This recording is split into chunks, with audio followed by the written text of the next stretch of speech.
Hey there, it's Kendo Guy 42 with a video on the checkerboard versus polka-dot formations for Doomsday tiling.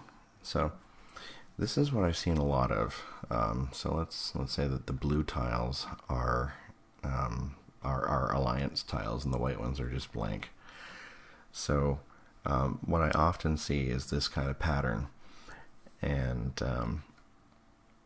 while I think it could work, I don't think it works as well as the polka dot. So let's just go and show you what the polka dot looks like. So this is the polka dot pattern. So you've got one square in the middle of 9, and you've got all this blank space around it. I think there's a couple of advantages to this. First of all, it uses a lot less tiles. Because it uses fewer tiles, you can tile to a greater distance around the alliance centers. When you have the checkerboard, you have a lot more tiles that you have to put into play. Alright, so here's where I think the polka dot has an advantage. So we'll take a look at the checkerboard defense first. So I'm going to put an attacker in here, and I'm going to use green as the defenders just to make it a little bit different in terms of color. So we've got our attacker up here, and they've just come and they're starting to tile into our territory. So there's a couple of ways they can go.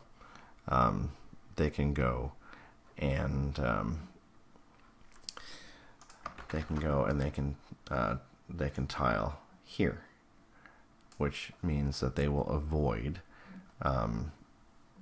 having to go through and have 500 power to take one of these tiles. So that's great. So if you're a defender, your natural thing is you're going to go here and you're going to go here, and that'll shut them down. But what do? Your attacker, they're just going to go here, and you cannot block that because it's your own tile. You can reinforce it, but you can't take advantage of that 5-minute blocker.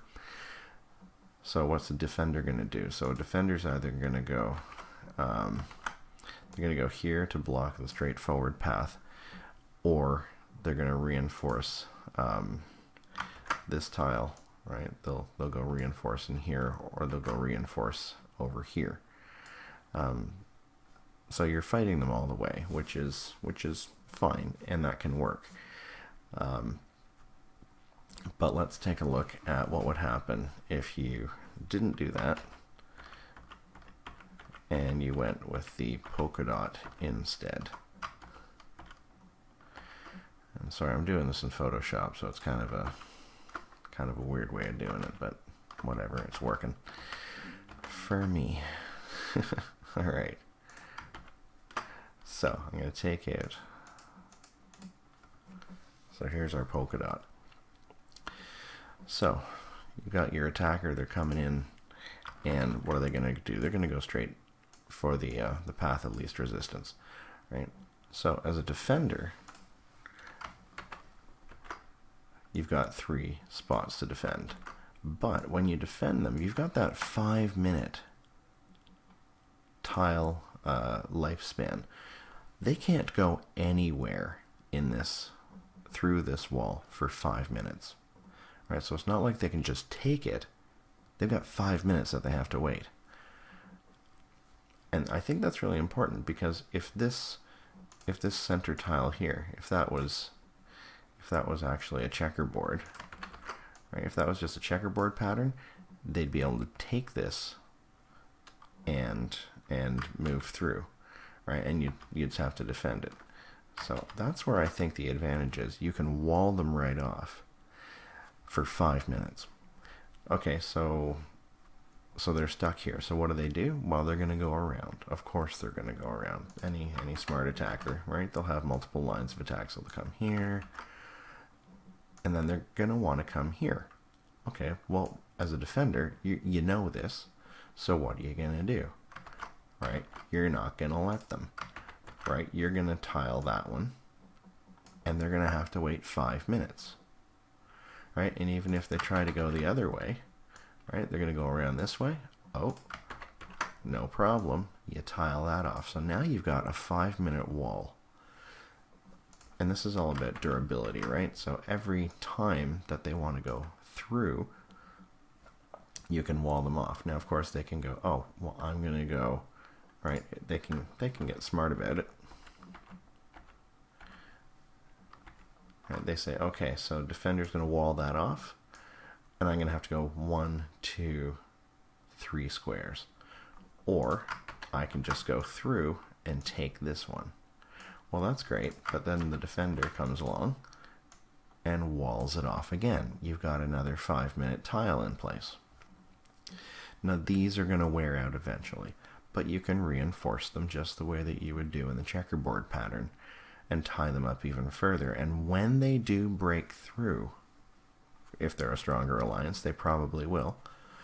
Right? So you've got a strong alliance, the 5 minutes wears off, right, and they break through here.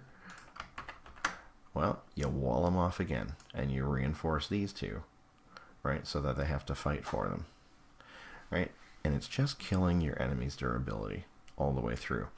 So I personally think that there's an awful lot of advantages to taking the checkerboard pattern. First of all, look how many more tiles you need to do the checkerboard. So using the polka-dot allows you to tile further out with fewer tiles, and I think that's great. And then when you do start, you can start taking tiles in between to wall off the attackers. And by the way, those tiles that are being walled off, those can be taken by farm bases, right? Because it doesn't matter who owns the tiles, as long as it's not this group, they can't take them for 5 minutes. So I think that's where the big advantage comes in. Anyways, I hope that explanation makes sense. So it's 1:30 in the morning here, so who knows. Anyways, I hope you have fun watching it, and if you want to share this around to other alliances to get them to comment on it, hey, I'm happy. I'm no expert at DD strategy, but I saw this when we got into a battle. I think it was our first battle with RHX or WEA, one of those. Anyway, and they totally walled us off, and we couldn't get through. So, and they said they've beaten some of the bigger Chinese alliances using this tiling strategy. So, anyways, hope that makes sense, and we'll talk to you later. Kendo Guy 42 out.